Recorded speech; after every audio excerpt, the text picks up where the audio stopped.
Jason, welcome to the wonderful world of things not working immediately when TaSTA is to be recorded. This is the second attempt at recording this. Hello to everyone out there. This is TaSanta, which is Tommy and Spud, and Nuggan talk about. And we want to welcome Jason Mendel, who will introduce himself now in a second. But as usual, there was some issues as the Gremlins appeared, and Jason's microphone decided that it wouldn't work, as is the norm here. So, for people who don't know, who the fuck are you, Jason? What are you doing here? What's going on? Hi, I'm Jason, also known as Nuggan on Discord and YouTube, and sometimes on Twitter. Or you might know me as the guy that writes the blog A Lamp in the Underworld. I've been on some of Tommy's other videos, doing some remote viewing challenges and one of his Magic People interviews, and I just hang out in his Discord all the time. Well, in fairness, you're a mod, so you don't just hang out, you do some That's work. True. It's not a free ride, Jason. You know, you have to do some work. God's sake. So why is he here? I suppose because we were going to do another one of those TaSTA rituals after, so we said, sure, while he's staying up till 5 in the morning like a madman, we may as well just bring him on to talk to us about other things. So, how are you, Spud? How was your Christmas? Yeah, sure, grand. Yeah, we didn't kill each other, and it wasn't nearly as bad as. Aren't we mad that we build things up with all this anxiety, and then when it comes to pass, it's like, yeah, that could have went like way worse. I'd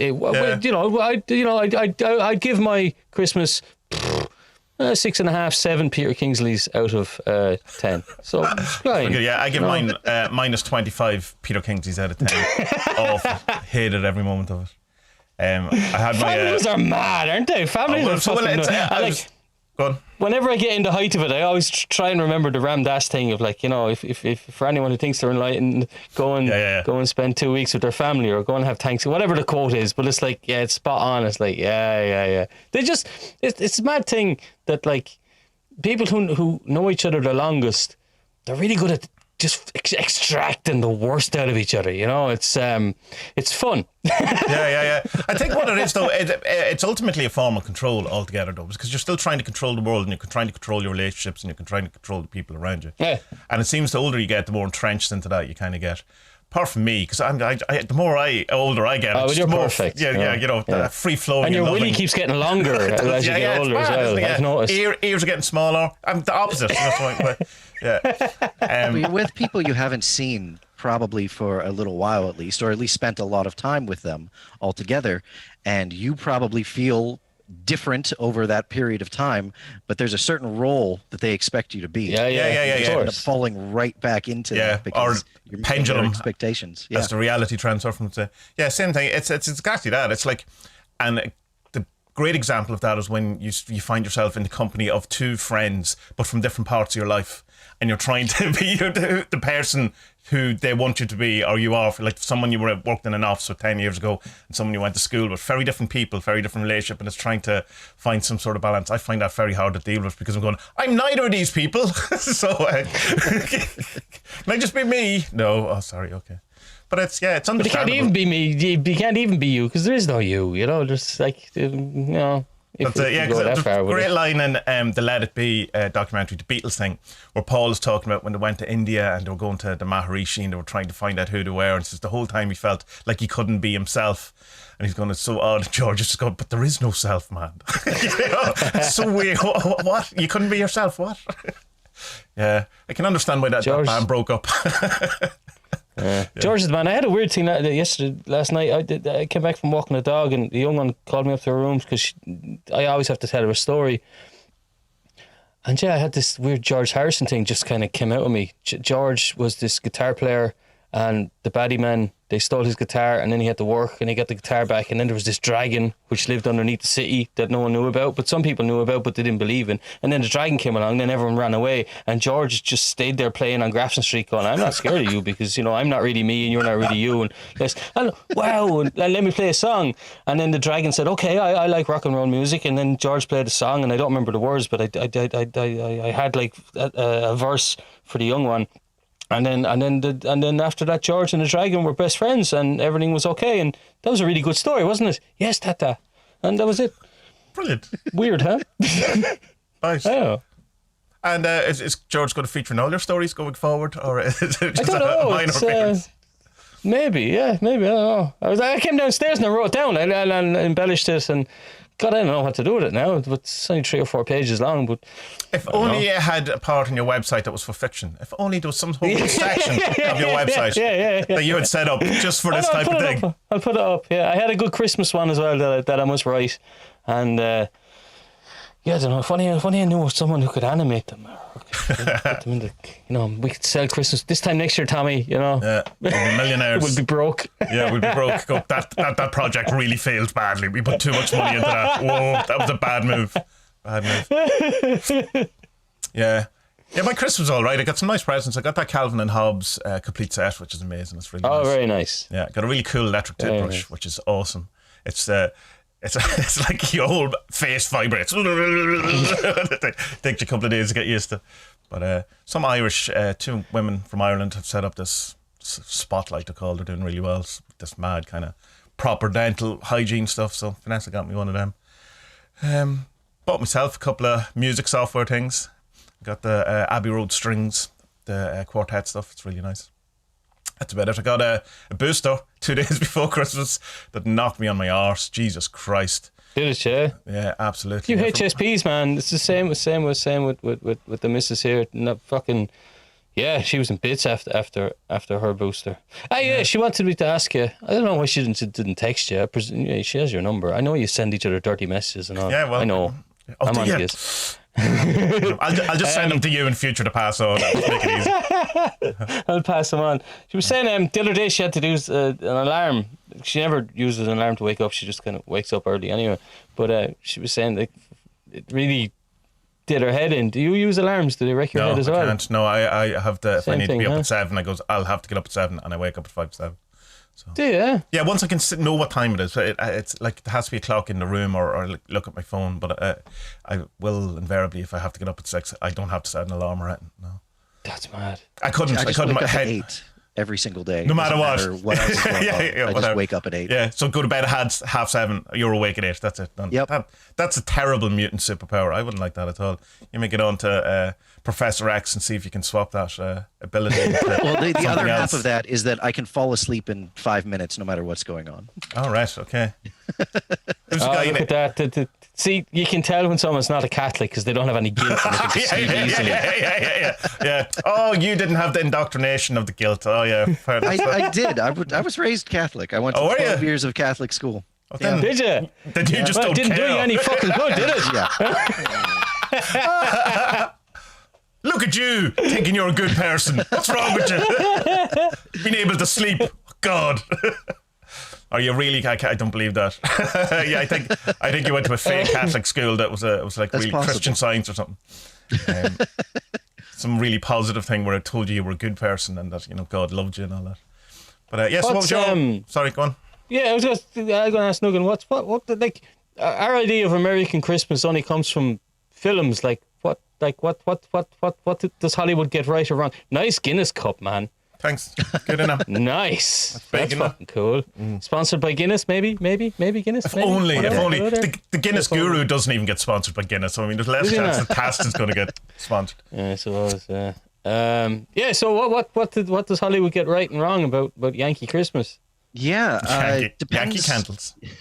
Depends on where you are and what's going on in the world right now. Because of the way the world is, not much travel.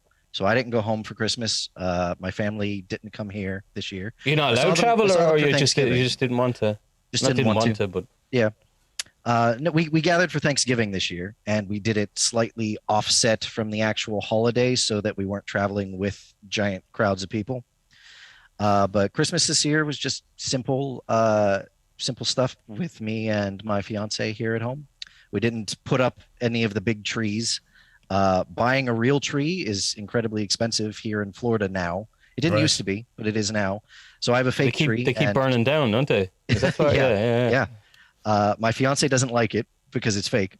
So we didn't put that up, but we got a very small, probably about this big, just little pine tree in a real one in a pot. And nice. She put some lights and stuff on that and put presents under there.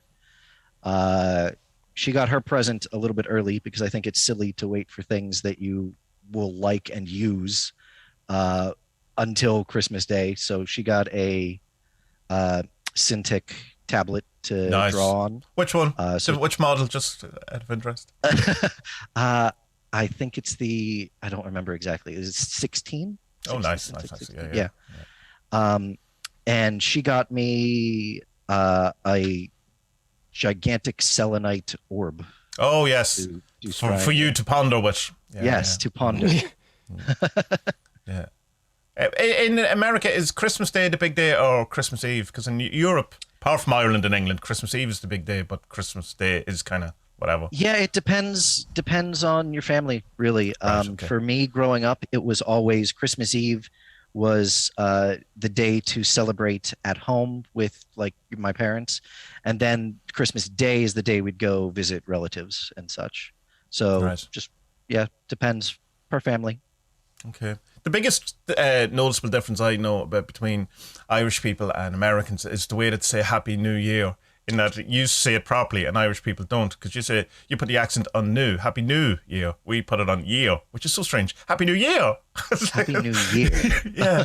That does feel pretty I weird. never noticed that. Yeah, it's very strange. That's isn't it? mad. Happy New Year. Yeah, it's happy. Yeah, you're right. One of the few things America is right about is where to put the accent on and Happy New Year.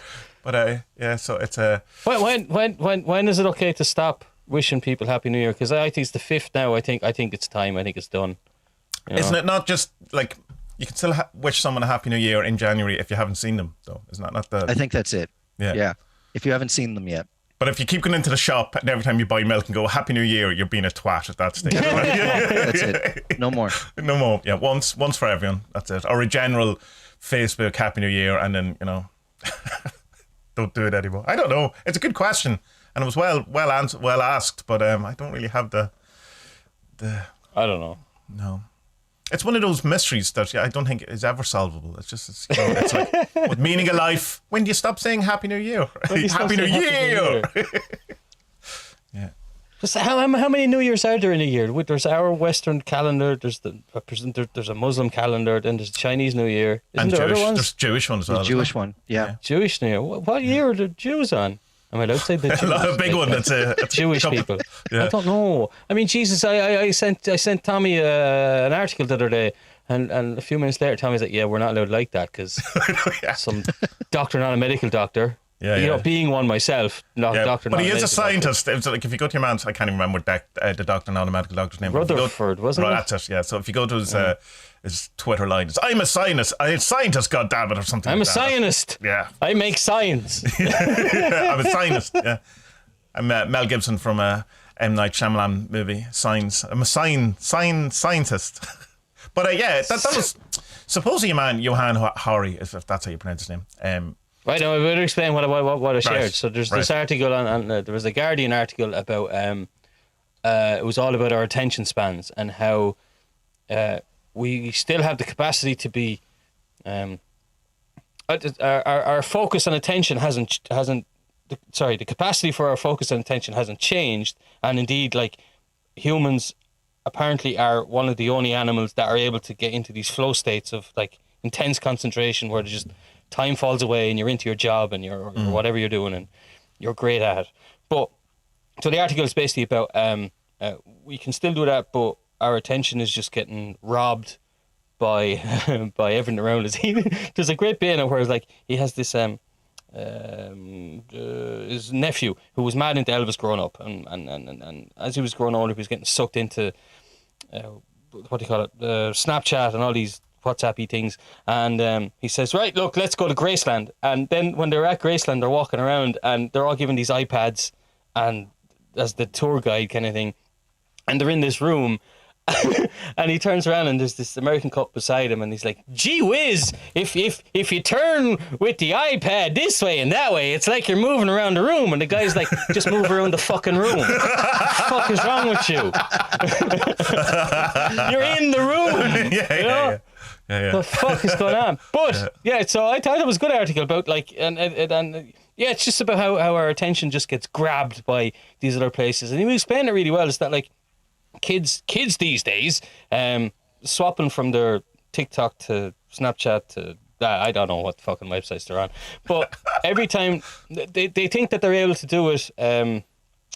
What am I looking for to say? Kind of in sync, and that it doesn't break their concentration by going between the different tabs in your browser. Say, Oh, right? right. Yeah. But actually, what it does is that every time you go from one application to another, your brain has to reset and try and remember where you were the last time. And Right. he's saying, this is exhausting. You It's know? the same thing as that we have about going through doors where it resets the brain as well, that thing. Which is why Yeah, it could be, yeah. you walk into a door, why a lot of times you forget why you're there because your brain has found it as a boundary and go, right, this is new. Oh, Yeah, that would make sense, yeah. I thought it was interesting, and then apparently he's anti-science and just a bastard. Well, I think the thing, I enjoyed this book. He was on Texas Joe before Texas Joe was Texas Joe, where he was a while back, and enjoyed it. It's a good kind of look at mental health and stuff like that. But suppose he just stole loads of things and didn't just tell, claimed it as his own, and that he was kind of given unprecedented. If only he had written this like for Llewellyn or one of the occult people, then he would have gotten away with it. With plagiarism is totally rife. Well, but the point, your man's point was he was sharing a reporter or journalist, whatever is the correct word. What's the difference between a reporter and a journalist, Spud? You who would know.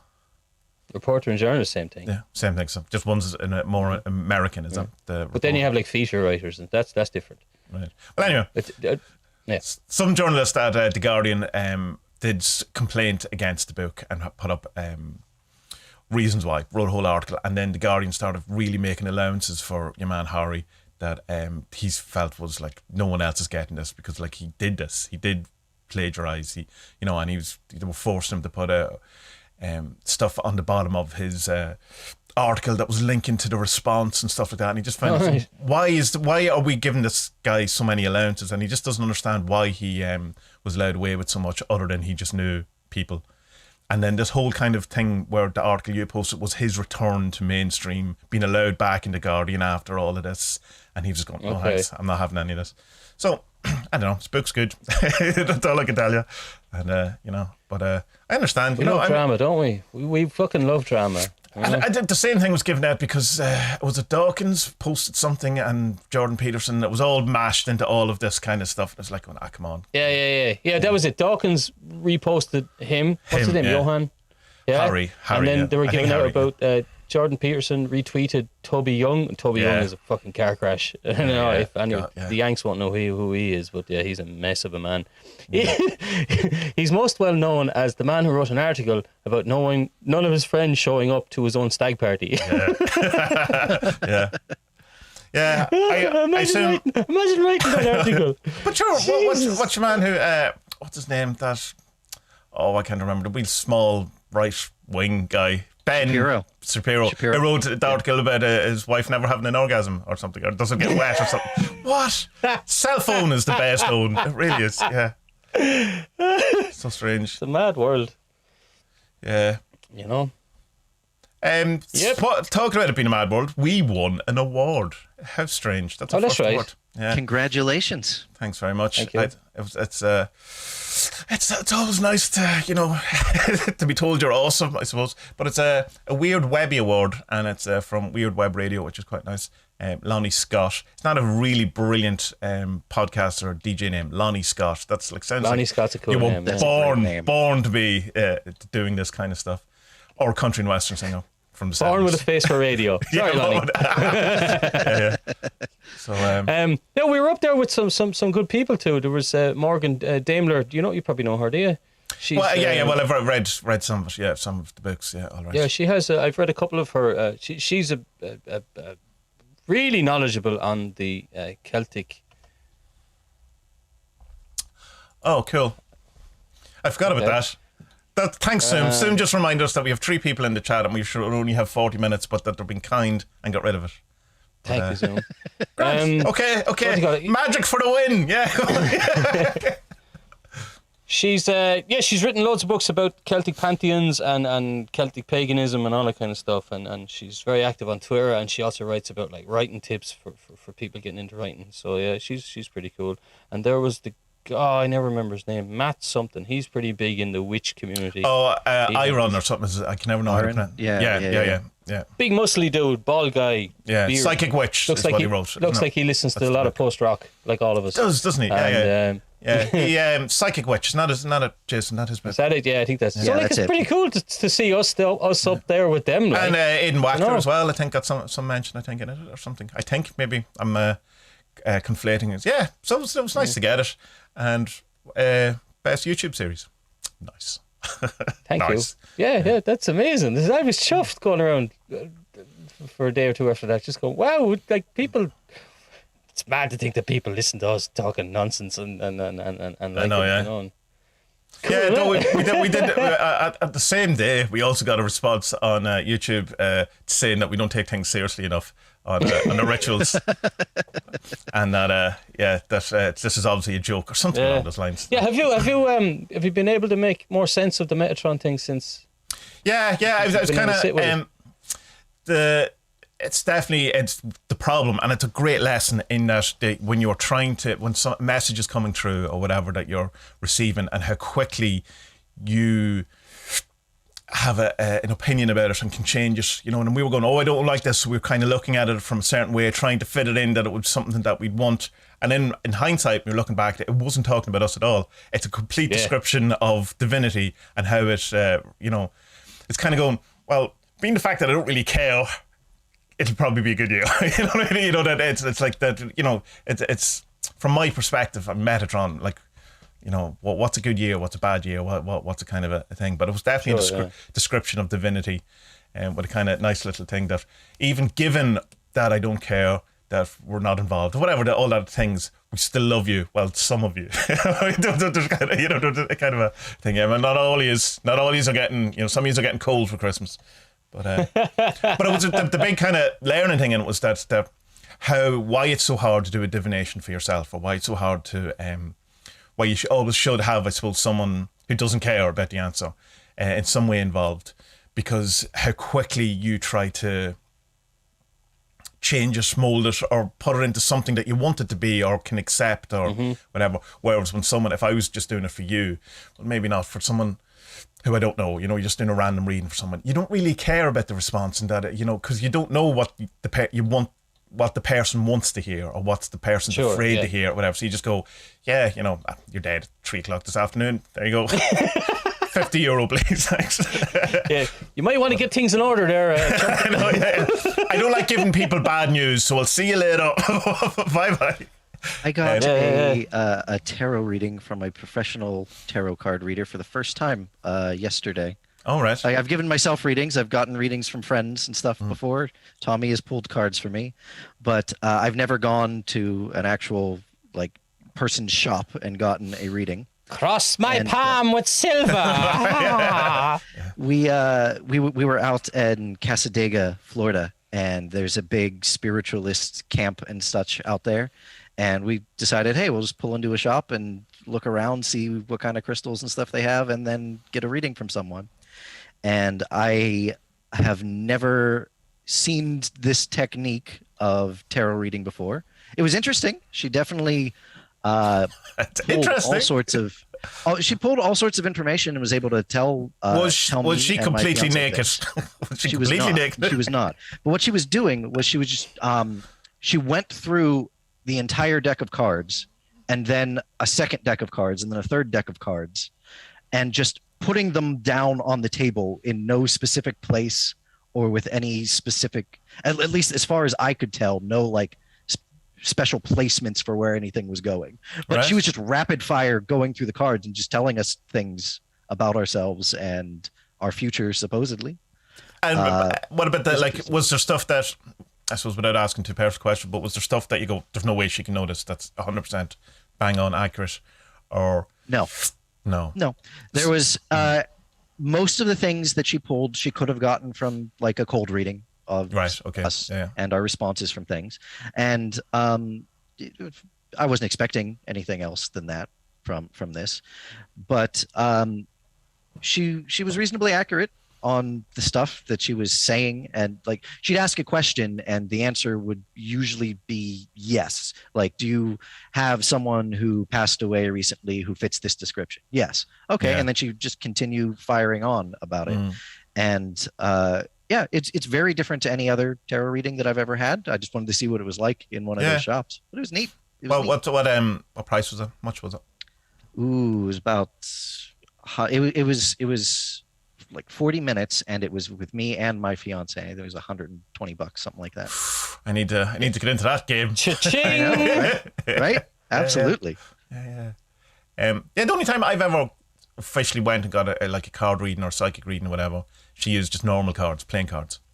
I've told you about this one before, but that she knew names of people that she couldn't have known. Like immediately said, "Who's John?" And I've gone, John.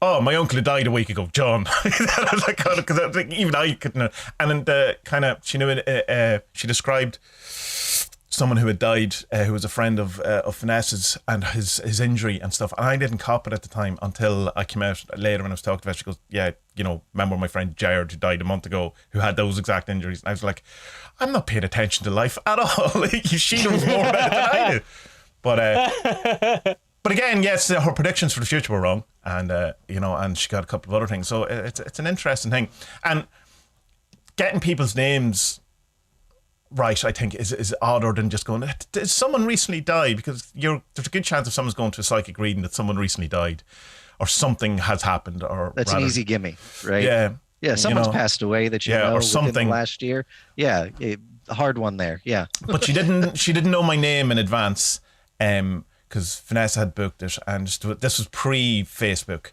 just kind of like, I think Bebo was out or something like that. But wow.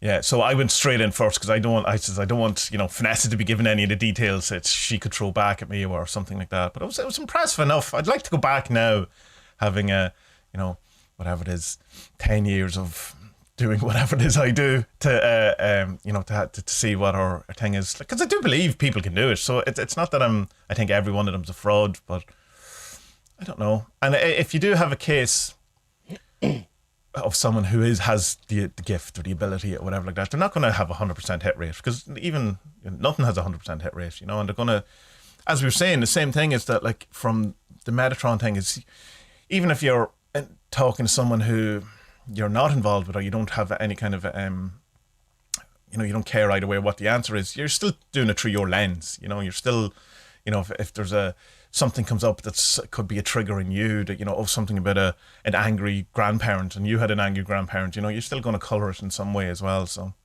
it's best to keep all of it of course, yeah, as entertainment. I like Morgan's tip on Discord that it's so glaringly obvious, and I reckon very few people actually do it when they do these things. It's like, ask it what it's good at. Yeah. Because he was saying, look, well, Metatron, there's not really much point in asking him a future question, because he's all about writing down what happens like now.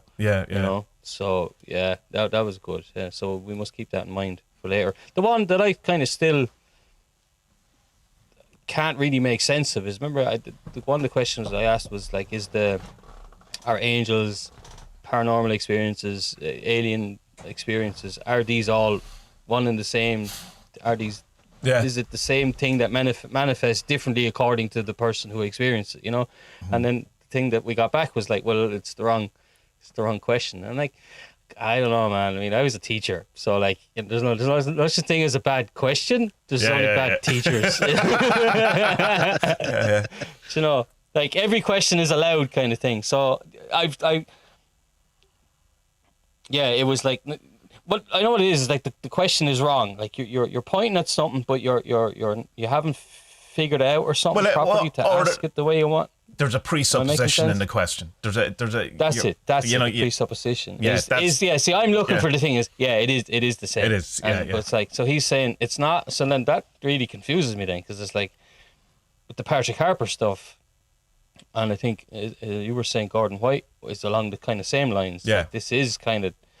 But like, if this chap is saying, I don't know, like. Or I suppose it could be that, and it could be that and something else, or it could be or it could be like, it's like, if all of it, let's say it is, even though I don't agree, if all of it is an illusion, then all of it's an illusion, and that's not something separate that comes across over the years. Sure. It could be like that kind of way, where like going, well, you're looking at a specific but it's a bigger thing that you should be looking at that explains all of that or something. I don't know. Like, I mean, that was just kind of, you know. And do you think it was Metatron that showed up? Because that's the person on the YouTube thing was saying it wasn't. I think it was.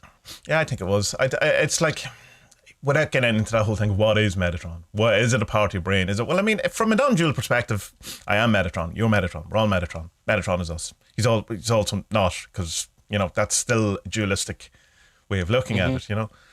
But it's as much Metatron as I possibly could ever evoke. That's, you know, that's the way I look at it. And I don't, again, what I was saying to the person was, I don't really care if it was Metatron or not, in the sense if I got the answers, I got decent responses, and I got something that I consciously wouldn't have thought of and attacked things from a different way. So that's fine. That's what I want, you know. So yeah, that's the test, is to be told something that you didn't know before. Yeah, you know? Exactly that. Have information that I don't have access to, or you know, which is why you talk to anyone. You know what I mean? If why you try to say to, you know, Spud, I'm having this problem with this guy who's on the podcast with me, and I go, well, don't talk to me about it. But you know, you kind of, because you're looking, you know, you're looking for them. Sometimes you're just looking to blow off steam, and you know that's completely different. When you're asking for advice, you're looking for something that you don't have access to. So it's the same thing, you know. Like, have you an idea that can change this for me? Of course. Yeah. But it's interesting with the non-dual thing, and people are saying like, how can you have gods in a non-dual sense? And you know, because isn't that a dualistic thing? And it's kind of, there was a question sitting in the back of my head. But I was watching a Christopher Wallace, the Notorious. Lecture yesterday, and he was going, well, it's no more a problem in non-duality than other people are, because it's the same thing, you know. It's something that isn't you. And I was going, all right, that's fine, absolutely fine. Nuggan and I have spoken about this a good bit with the HGA stuff and all that over the last year or two, because I've had this problem of like, so like if you know, if you have your HGA, then what's the point in talking to these other entities? Because like, this is the big cheese, like, you know, this is the one who's supposed to be the guardian angel for you. So it's, and what's the point? And then Nuggan was, well, no, you can finish if you want, Nuggan. I mean, there's a lot of different ways to look at that, right? If you and then your HGA are the big cheese, so is all these other things, and all you're doing is pulling a different relationship with capital G God, or whatever you would like to call it, and you're choosing which version of a relationship and what conversation you want to have by choosing who that you're talking to, right? Because if you're it, then so are they. It's not just you. It's not just me. It's got to be all of it. It's all inclusive. So it's essentially like what you're saying in that is that you would call on Ganesh to road open for you in the way that you would call on Mike the plumber to fix your tap. Exactly. You know, they're all part of the same human, but some guys better at fixing taps than other people. Exactly it. Yeah, that seems logical to me. That's kind of the way I look at it. Well, with being, it's like a contraction of a certain thing in a very niche area. But I think your kind of thing is, Spud, you think, well, my HGA should be able to fix my tap too. Not in a crap sense, like should be able to do all. If it's the big thing, it should be able to do all the things that the other things. Well, yeah, that was my understanding earlier, but not anymore. Yeah, that would have been it. Is that it would have been how to explain it? My understanding would have been, because of the non-duality of it, then this union is enough for all of the other things anyway. But it doesn't seem to be like that at all. You know, there's other. It can be, and like if you really go full direct partner, it would be to not even bother with all of that kind of stuff. You know, it would be straight to awareness, being aware of aware, and that. But and stuff like tantra. But it's more though, Tommy. It's more than just an awakening and an awareness. It's that, like, it's the looking for answers for certain things that, you know, you have wrecked your head and you're just like, I don't know what the fuck this is about. So who do I turn to? So you look up your whatever you're into, Solomonic or angel or stuff or whatever, or saints even, and then picking, right, you seem to know this aspect. I'll have a chat with you because there's something that's missing within me, say. So like like what you said, you ring Johnny to fix your pipes. You get on the phone to Metatron if you want to know. Yeah. If it's all the same stuff anyway, then even just asking your HGA, which is always bigger than your conception of it anyway, you're never going to get the whole thing, but just asking that for the answer, and then 2 weeks later being like, oh, I've got nothing. I should call the plumber because the plumber knows the plumbing stuff. How is that still not the same getting an answer? Well, yeah, that's true. Yeah. Just go back to what I meant by the direct path, Spud, is that they would say that thing what you're looking for the answer is irrelevant, and it doesn't matter once you get to the thing that all falls away. That's more what I've just pointed out. Yeah, that's not what that's not how it works for me. But that all of these like shadow work, working on yourself, trying to solve this, trying to get all the answers. Forget all that. Just go to awareness. And right, fine, that's good, but that doesn't seem to be the way my psyche works. But, I don't want it that way either. And I'm the same as you there. I think Nuggan's probably the same as well. We're probably wrong in that we make it much harder for ourselves than it needs to be. Because no, I'm solving this. I'm getting to the end. But it's like, no, just go through that door. No, I'm staying here doing this jigsaw. No. Here's a question for you. What other this is in relation to people saying that this isn't Metatron that you were talking to. What other magical act do you do that can be a little bit public or whatever, and then you get a result which seems to fit in line with what it is that you were just asking for, and people tells you, no, you didn't do the thing that you just asked to do? Like, does that happen? It's only when people are like, oh, well, you called this thing. Well, that's not how I think the thing should be. Yeah. Even though you still get the result that you were looking for doing it. It's that thing of exceptional exceptional theories, exceptional thing needs exceptional evidence or something. Well, I'm butchering that completely, but that so that it's that it's okay if you go, well, I can fix this tap, and I get my tools and open up and there, change the washer, put it back in there, tap, and that's the working. Go, all right, grand. But if you go, well, the idea of this tap is that there's an energy behind it, and I'm going to unblock the chi behind it, and I'm going to call it that, and it still works. It works at the end, and people are going to go, yeah, that's not what happened, though, is it? So I think it's in the claim, exceptional claims and exceptional evidence. But it is only in this realm of thing. But it's because we have a culture are completely embedded in the science kind of materialism type thing, and so that only things that can be repeated by other people, only things that can be proven or tested in a certain way are real.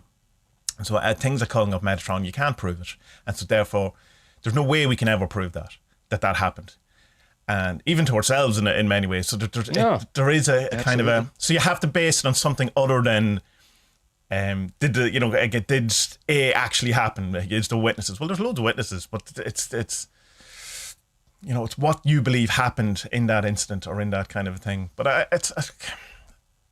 ultimately for me, I don't mind. It's not that I don't mind if people think Metatron showed up or not. I don't mind if it was Metatron or not.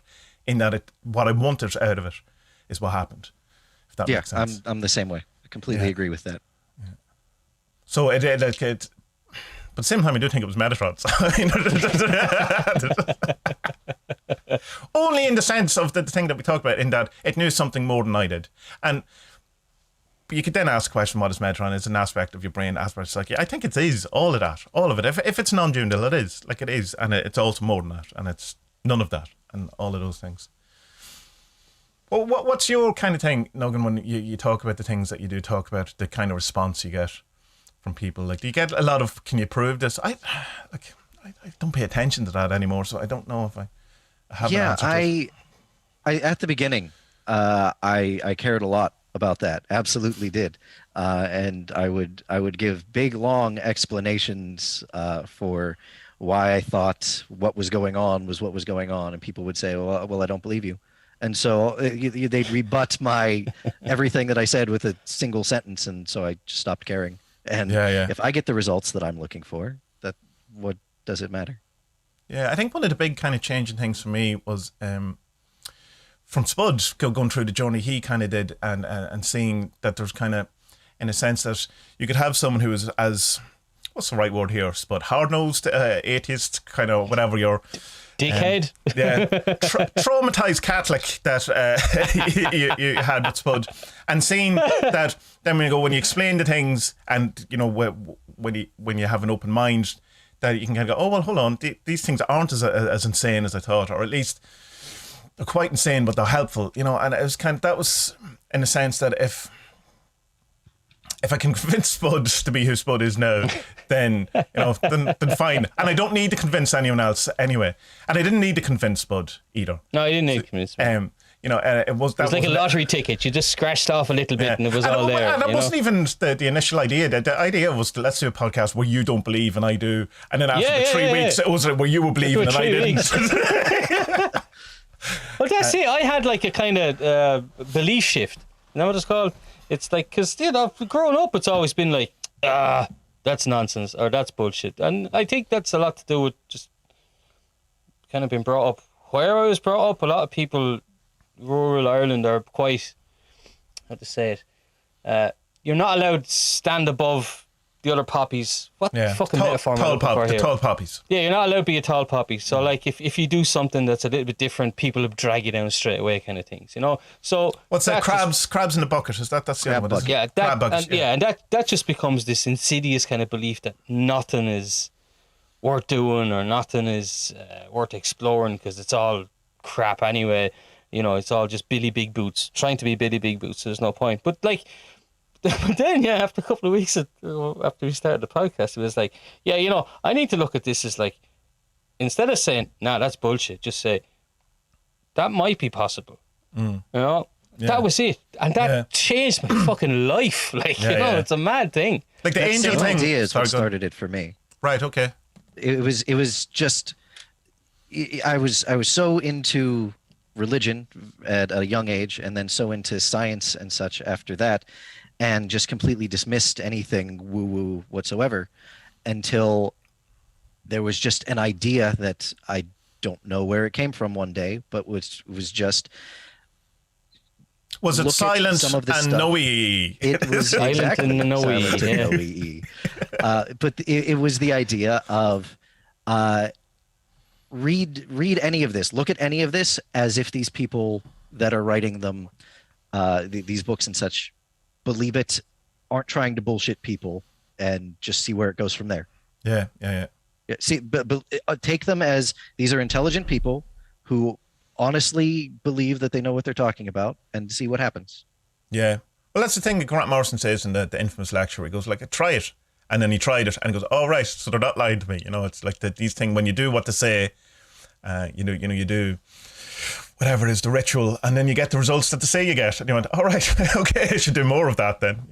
It's I think that first of all, your big change thing was the angel thing, and that came from the reality transfer from where we eventually got to it, and it was like, and the angel, and you were going like, angels. I was enjoying this book, I was enjoying this. I really like this book. And now I'm fucking angel. I was going, no matter what, where inroads you make into it, you're going to come to an angel at some point, and you're like, all right, okay. And then a couple of weeks later, a month later, whatever. So fully embedded in the angels now. Weird, isn't it? It's really weird. Like the changes, the change of both of us. Yeah, big time. Over the last couple of years of doing the podcast, like fucking hell. I really like who we are now. Yeah, an awful lot of your journey has kind of allowed my journey, it kind of, what's the word? If my brain was any I think good. It allowed you to accept yourself doing it or something. That's exactly what I'm trying. Like, it's kind of give me the confidence to go, all right, that is what is happening. That's because Spud's also having that, right? Okay, but I kind of, in one sense, need it for you to have it happen for me to go, oh yeah, well that has happened. That kind of a way. I get you. Totally get you. So thanks very much for that, man. I appreciate that. You're welcome. Thank you. Yeah. Love you too. You're great. Love you. Love all of you. My answer though to if someone does really want to push it, if they're being, which is very seldom happen, is that meditate for 25 minutes a day for a year and then come back and talk to me again and see how different your opinion will be about all of this.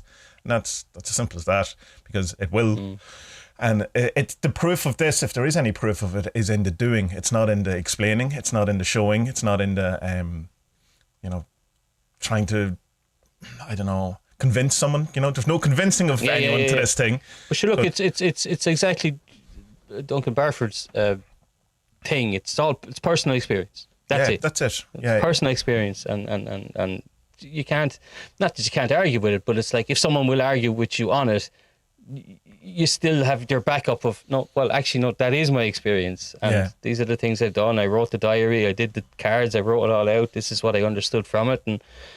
Okay, if you don't believe me, you don't believe me, but I believe me. You know? And the thing is like, you've spent so long fooling yourself, so there is an element, because that's part of it, that's all in there. I'm aware of all of that the elements of fooling yourself and that, and the direct kind of realization of these things is that when you stop fooling yourself, it's different, when it's like going, oh well, I should stop that because that's further away from the mountain than I want to be, or whatever it is.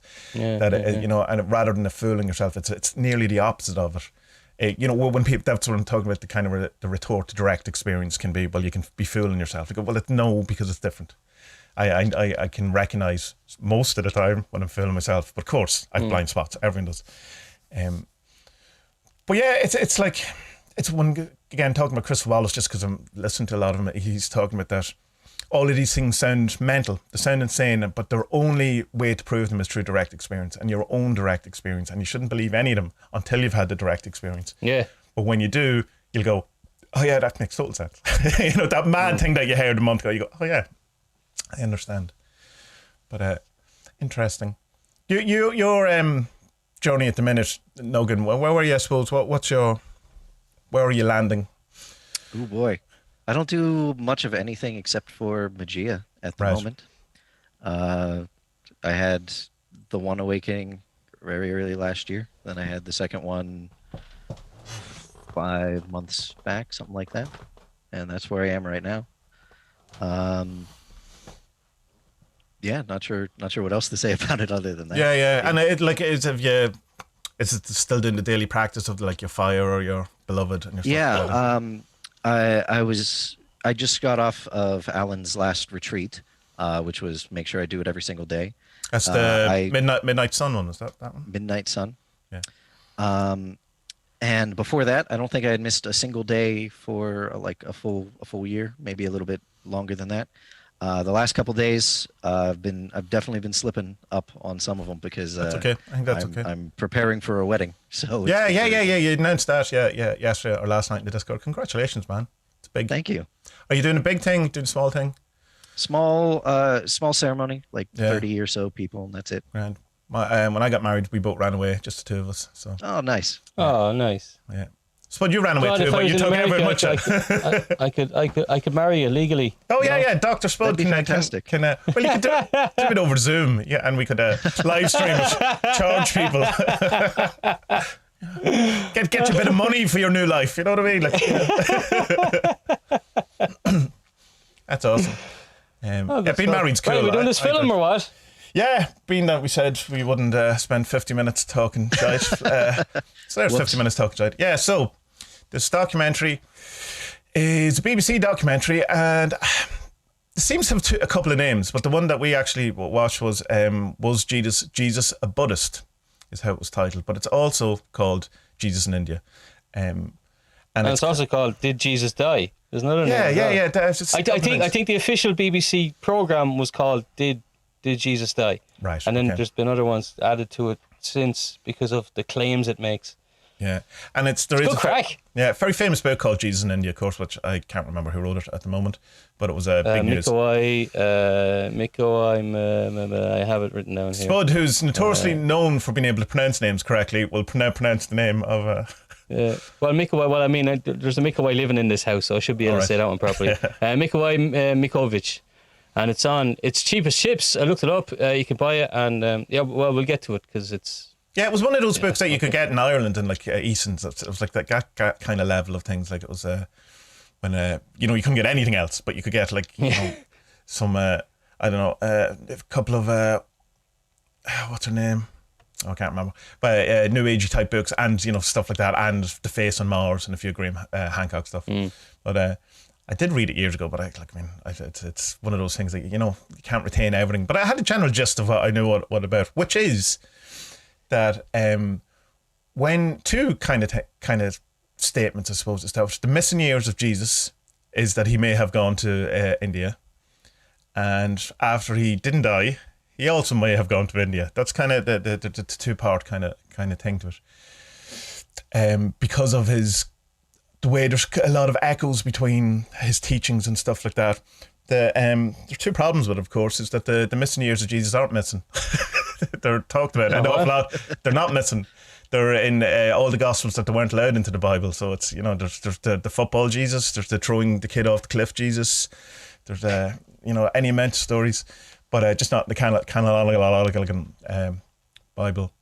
There's an interesting thing to be said about it in that one of the kind of trends that people have in Christianity is that when they started developing themselves a bit and maybe having some sort of awakening experience or some sort of thing where they try to then reframe Jesus in their own image, and they kind of go, well, it's someone I want to have this relationship with, but that I want to bring with me on this journey because he's still kind of my master or my, whatever word is. And so that, you can understand then that they would kind of expand them to, well, he's really a Buddhist, because I'm into Buddhism. Yeah. That seems to be true. And so Jesus was a Buddhist.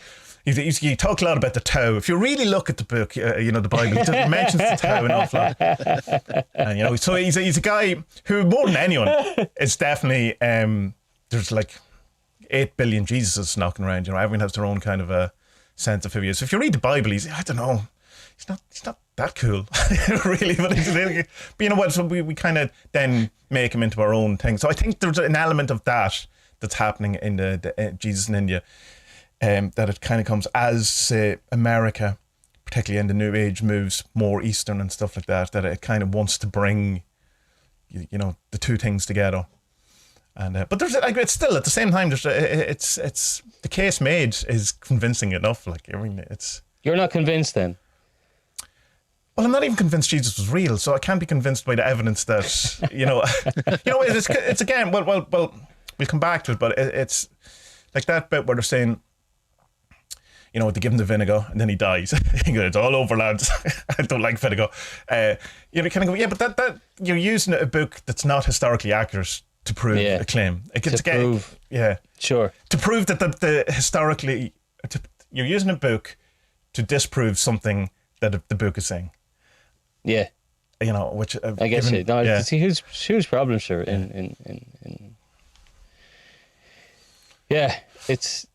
We came up a couple of weeks ago as well, didn't it? That the Book of Enoch stuff. Yeah. There was a guy who was like out to prove the Book of Enoch was nonsense, but he was using the Book of Exodus, I think, to disprove it. Whereas, that's where the Book of Enoch came from. So it's like you're using that to disprove this, and it's like, I don't know what you're at there, man.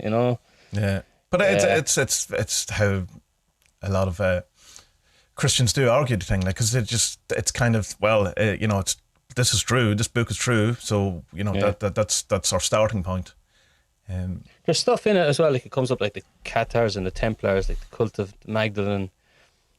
Mary Magdalene is supposed to have gone and settled in France, and it's like, oh well, Jesus couldn't have sailed to France. It's like, well, if fucking Mary Magdalene did, he could have, no, it's fine that she did, but no, he couldn't have done it. But if you go back to Kingsley's the Phoenicians, they, according to him, they sailed up as far as like Iceland and so North Scotland, and then on further as well, possibly to Iceland. And it's like, but sure, a load of Irish monks they go across the Atlantic as well. So I mean, exactly, yeah. So it's like, the only way of getting around was either by horse or by boat. So like, Jesus could definitely have gone. Look, he could definitely have. Yeah. That's not how he did.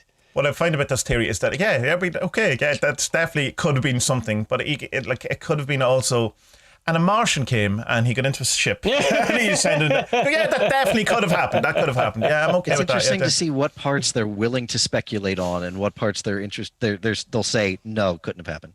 Yeah, like what, in what way? He could have gone to India, but he couldn't go to France. Right? Yeah. Well, I think the one of the things that I did like about that is that they were going, well, if let's take this that he did survive the I was going to say the eviction. Imagine he survived the eviction. He's fine. From the tomb. The eviction. The eviction. He gets On the third day, he was evicted. Yeah, you didn't pay your property tax. Out you go. So where will we? Where would he have went and go? Well, if he had this relationship with Mary Magdalene, then let's follow where she went. I go, well, that's good sound. What's the word? It's journalism, I suppose, in that way. It is interesting that he's only on the cross for 6 hours. He's a bit of a pussy, is our Jesus, if he died after 6 hours, isn't he? Like, what's that about? Well, they leave out the fact that he was severely beaten and probably suffering from blood loss. Yeah, and they don't talk about the spear in his side at all, because you keep mentioning, they broke the legs of the I also heard that they broke his legs too, in some way. The spear is supposed to be after he's dead, right? They're checking. Yeah. Well, that's the check. Yeah, the spear. Yeah. So, but they don't mention that in the documentary at all. They kind of go, "Oh no, he had vinegar and a couple of chips. He was, and he time for bed." There's a great story about John Wayne, and I think it's John Wayne in the Greatest Story Ever Told, or some guy. Truly, he is the Son of God. Yeah. Could you say it with a bit more awe? Oh, truly, he is the Son of God. I've written down John Wayne here because it's like it doesn't say it, but there's a little hint of a claim that so Jesus was up there for 6 hours and looked dead, and then or 3 hours. It could be 3 hours possibly, or 3, or so. One of the Gospels said 9, whatever it was. Anyway, Pontius Pilate is there in his tower, looking through his binoculars, going, "Is he dead already?" What? He can't be dead already. Yeah. And then John Wayne shouts up, "Yeah, no, he's dead. He's definitely dead." And and he was the same. He was the same centurion who had said, "Truly, he is truly the Son of God." So it's like, it's kind of what I read from it is that they had a man on the inside. That's what they're saying. They had a man on the inside, took him down. Joseph of Arimathea came with tons of weed and got him back alive. Put on some Bob Marley. Yeah, great weekend. Great weekend. Right. Is the tomb just getting blazed?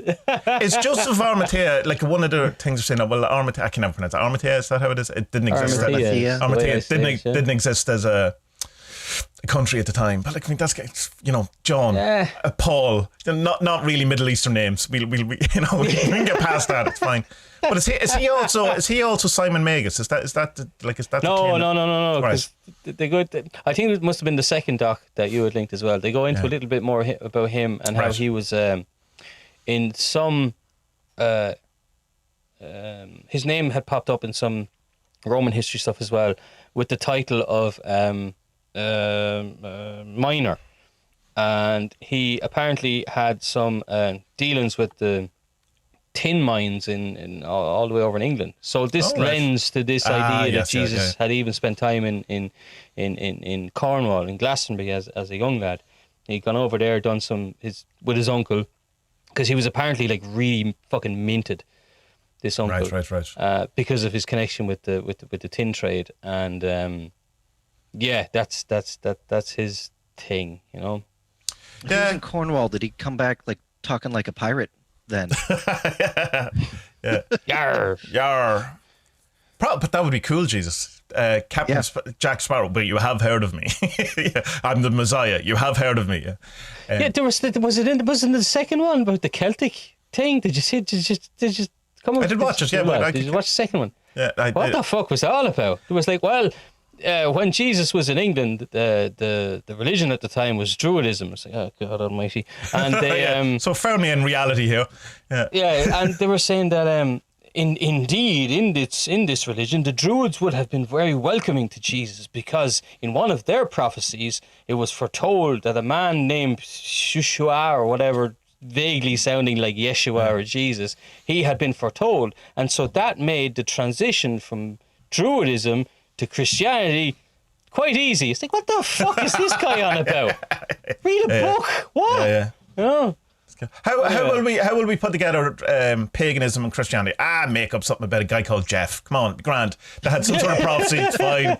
They're all friends. Everyone's happy. Yeah. Jeff came over from the Middle East, sorted us all out.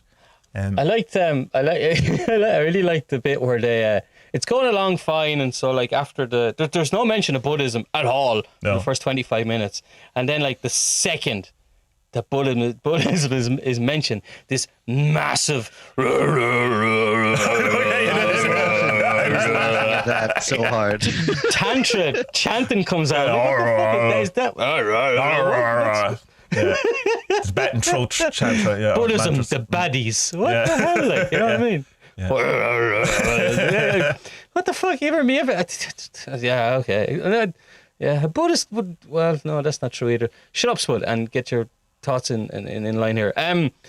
Yeah, I thought it was very strange that the BBC decided to go with this aggressive chanting for the Buddhists here. But then they go into this Mikovic fella, and this is the rabbit hole you fell down in, is that?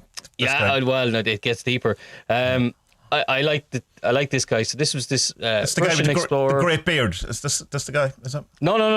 Right. He'll come later. All right. Okay. He was an explorer, and he was going to mapping countries or something, and he found himself in Afghanistan, and they got talking about, because Afghanistan would have been Muslim, and they got talking about Christianity and all that kind of stuff. And one of the local Muslims said, yeah, sure. Isa went and lived up on the mountain there in that monastery. And your man's like, what? Yeah, it's proved. It's even written down and stuff. He came back after he was supposed to have died. He didn't die, and he came back and he lived here until he was 120 or 80, whoever you want to believe. I think I'll stick with 80 on this one. And yeah, you can go up there and you can read the documents and see for yourself. So off he traipses up the mountain and translates the Sanskrit or whatever language it would have been into Russian, I presume, and then released this book, Jesus in India. And then so people in the West are like, get the fuck out of here, what the fuck is this guy on about? And then so a few years later, a Buddhist academic or theologian, he goes back to the same monastery. It's strange that no one else was touching the manuscripts in the meantime. But anyway, so he went up, he translated it as well, and he got more or less the same result as our friend Mikoai here. And then in 1939, documents disappeared. Thanks, war or whatever. So we don't know. But apparently disappeared. He got the same thing. Yeah. I do always massive love contribution. Yeah. From the Catholic Church there, building on a double wing there to the monastery. I was going to say, I do always love when people discover documents that other people have had for hundreds of years. And like the Book of Enoch in Ethiopia. They've had it for thousands of years. I just discovered it. From where? Man. All those black people who had it for years. Yeah. All right, okay. Yeah. Well done, man. Well done, white person. Do you have a flag? So anyway, so this book, right? The book that he had written said, or these documents that he had translated said that Jesus, as a child of 14, came to India and studied Buddhism, and they explain as well that like the three wise men that showed up on Thursday, tomorrow, they were emissaries. A bit like the way that like happens now with the Dalai Lama, like that's interesting. Well, it's not going to happen anymore because the Dalai Lama says he's retiring; he's not coming back. So, but sure, the next one is trapped in China, isn't he? Is that what the? Maybe that's why he's not coming back. I don't want any of that. They have the next kid. How can they have the next kid if Dalai Lama's still alive? Sorry, there's a Dalai Lama, and then there's a bridge between. There's one. Oh, right, between, and then there's the next Dalai Lama. So the Chinese have him kind of under house arrest. Right. Yeah. Well, I mean, supposed to be, and which is awful. But apparently, so this lines up with this thing that like they're sent off. They look up at the stars. They get the prediction of where the child is and who it is, and they approach them and say, "Yeah, look, your kid." When he's a teenager, we're going to steal him. And at first they're like, no, don't do that. And then by the time he's a teenager, like, get him the fuck out of here. Killing kids. Take him to the army. I don't care. When they do that and they go look for the next one, though, aren't they supposed to be bringing the like small personal items for the kid to identify? Like gold, frankincense, and myrrh. Was this your frankincense? That's your block of gold. Which out of these three items. Is What this were your yours? myrrh? Like, what the fuck is myrrh? Does anyone know what myrrh is? Frankincense oil. and myrrh. Yeah, it's a Is it? resin. Oil. Yeah, it's a resin. It's an Yeah. oil. Yeah, it's lovely. Fucking It's really, nerds. really, really good for bleeding gums. Exceptionally good. It's known as the healer myrrh. It's really good for healing. Is that right? Yeah, yeah. Okay. Oh, fair enough then. Yeah. Yeah, so then he goes off and studies this, and an interesting point that I thought they made is that he came back then and had his teachings of, love your enemies, the meek will, I've written down the meal will inherit the world, the meek will inherit the world, and all this stuff. And he does this miracle that Buddha had, I don't know if it was in the first document or the second one, Buddha had predicted The walking on water. the walking on water miracle and stuff like that, which is fucking insane if you think about it. And the point was that they were saying in the doc was that Jesus was quite different than all of the prophets of the Jewish religion prior to that, because they were quite nationalistic and it's only us that have God on our side kind of thing. Yeah. Whereas that Jesus was like, no, look, we're all cool, we could just kind of get on, And I thought that's interesting. let's chill out from cutting the top of people's penises off as well. Let's stop that. Let's not do that. There's an interesting thing about the meek thing, which I find very interesting, because we have a very wrong, I suppose, or different interpretation of what meek means. Meek is kind of weak, or kind of hides in the background, or kind of, I don't know, someone who's not very strong. But meek actually means someone who's not bothered by whatever happens. So Is that right? yeah, that's the original meaning of it. That they're okay, they can take it, whatever it is. So that so rather than the weak inherit the earth, it's those who are able to digest the world will inherit. That's much better than it, because Yeah. that's your thing for a few weeks ago that I don't mind what happens. Yeah, exactly that. Yeah, so That's cool. yeah, Oh, that keeps turning up lately, huh? it does, doesn't it? Yeah, that seems It to be one does, that's doesn't it? It's knocking funny around. that. So anyway, so Jesus is put up on the cross. He fakes his death. I don't know what you want to call it. Maybe he expected Well, to die. they're I making points really don't where know. we're going. Well, maybe he did think that he resurrected too. Like they'd also, but maybe he wasn't lying. Maybe he genuinely, it was like he had a near-death experience and someone resuscitated him. Now, if you take that word resuscitate, you also get resurrect. If you look back, do you? Do you? So then, he has to get out of Dodge because, he can't really hang around if he's supposed to.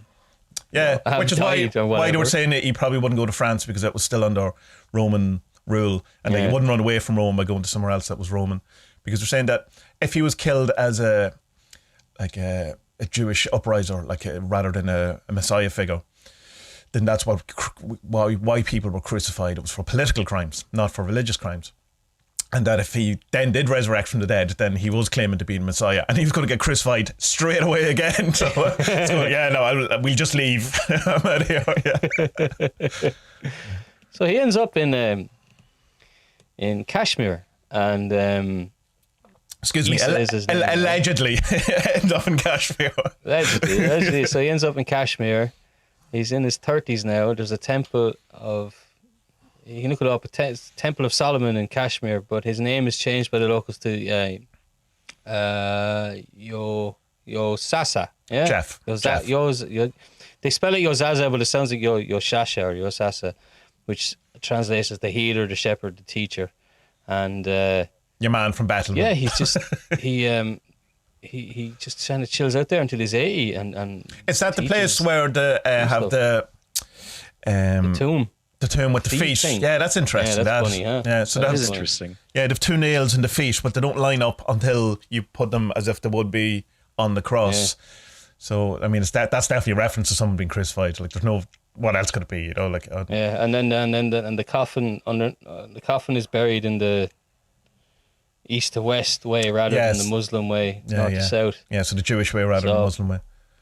I don't know. You know what? It's one of these things. I want to believe it. Yeah, all right? yeah. I want to believe this. New New Age whether Jesus. it is or not, though. Yeah, I mean, but it's like the case is made. It's made well. There is, you could have completely right. Okay, I'm convinced by it, and then next week watch a documentary which proves that Jesus didn't exist at all. Yeah. And you go, right, I believe it. Or he was in a scene, there's also that. But like, by all accounts, they were a bit of a cult, which was, who isn't, I suppose. But yeah, like I could definitely in a chaos magic belief shifting thing, I could take all of that on board and go, right, that seems more aligned with the kind of Jesus I would like. But I don't know. And we're never going to know. I mean, it's There's not... the other thing as well. Remember we done the documentary, I think marketing Jesus or marketing Jesus Christ or something like that from the Australian Kickstarter guy. Yeah. And do you remember they were talking about how this is what the Essenes had this prophecy that that a Messiah would come and lead them out of the servitude of the Romans. So this is a proper kind of Jewish prophecy kind of thing. But they were very much kind of like a communist thing. They were like, no possessions, everyone owns everything, we all have to love each other, we bath every day, but still they had this kind of war kind of thing going on as well. And it's that in his documentary, this Australian one, he explains that there's a lot of the, like, it was a time of revolution.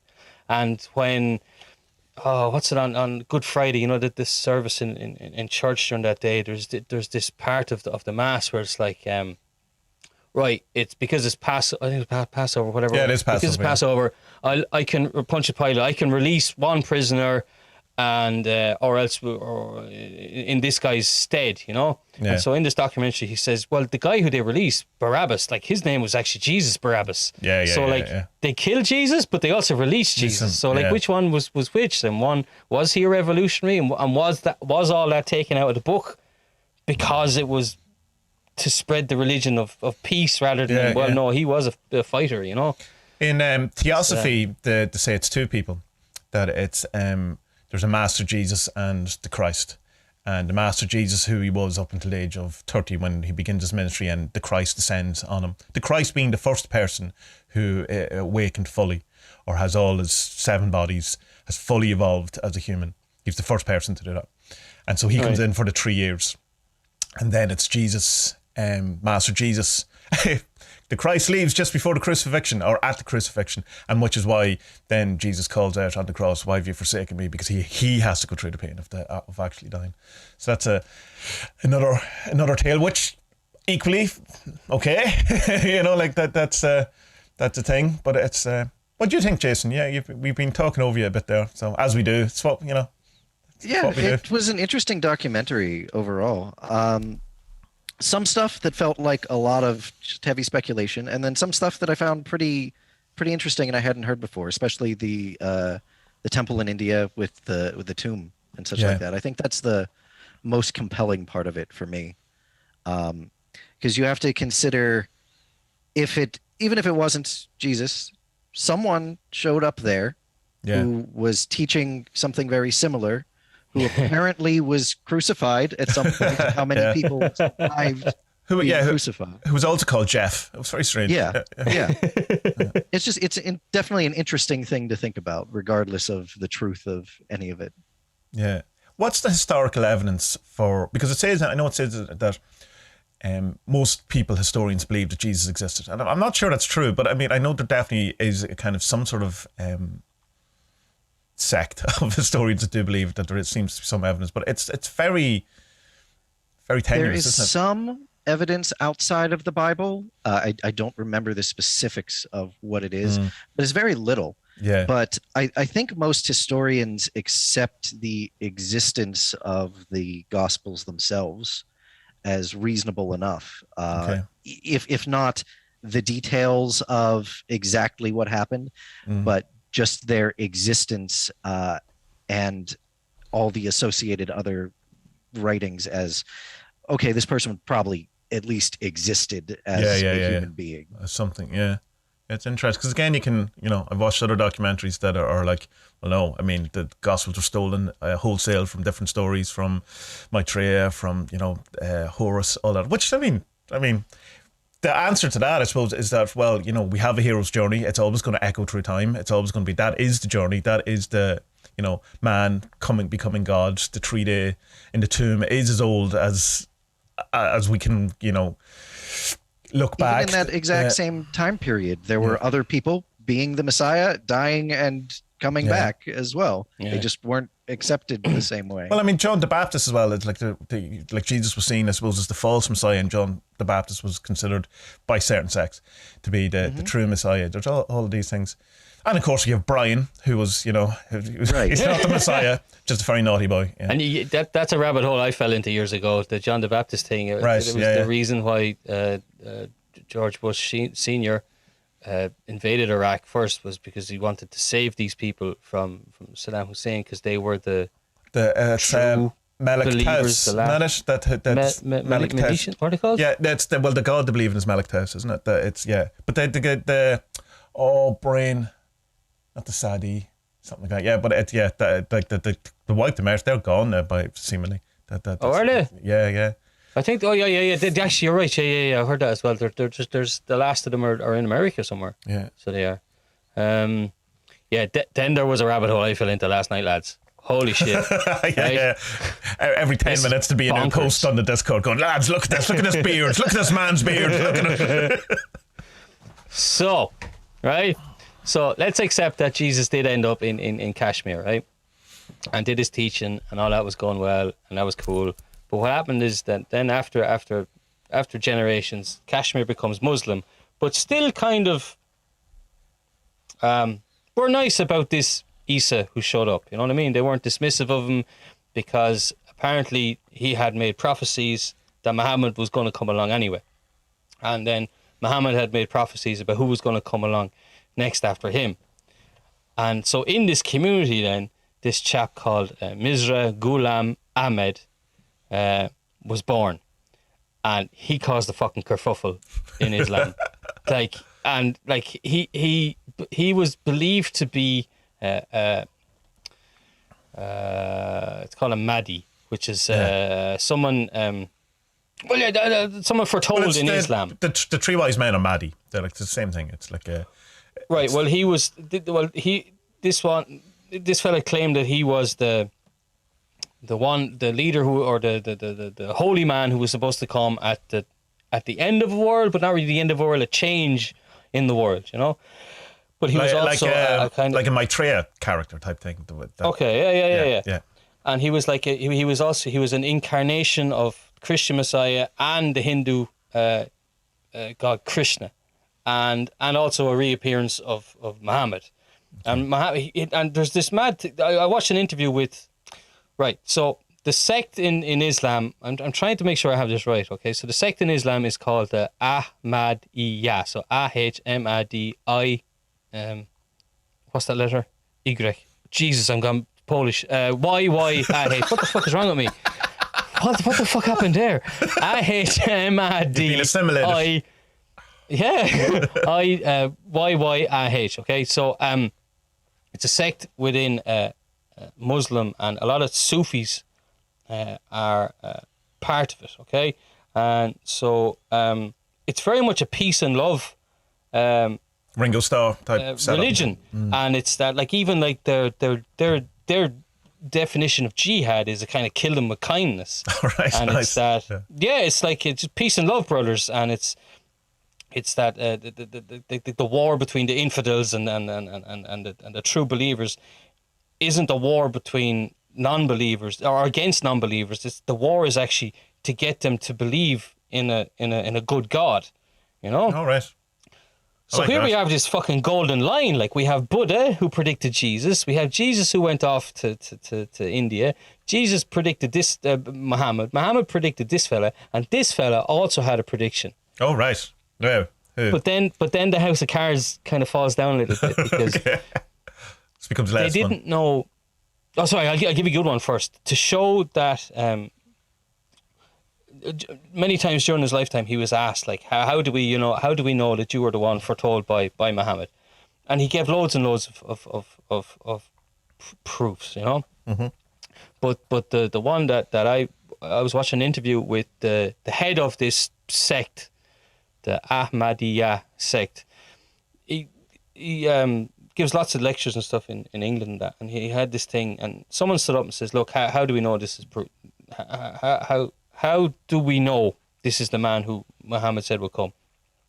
So he gave this great explanation about a solar and a lunar eclipse that happened within the same month. So Muhammad had this prophecy that on the first day of the moon and on the first day of the sun and the second day of the moon, the stars or the Jesus, I'm trying to remember, but the moon and the sun will line up for an eclipse, and so your man said then this lunar and the solar eclipse both happened within the space of a month where he was born, and he's like, well, there you are, that's the proof, that's one of the proofs, you know. Right.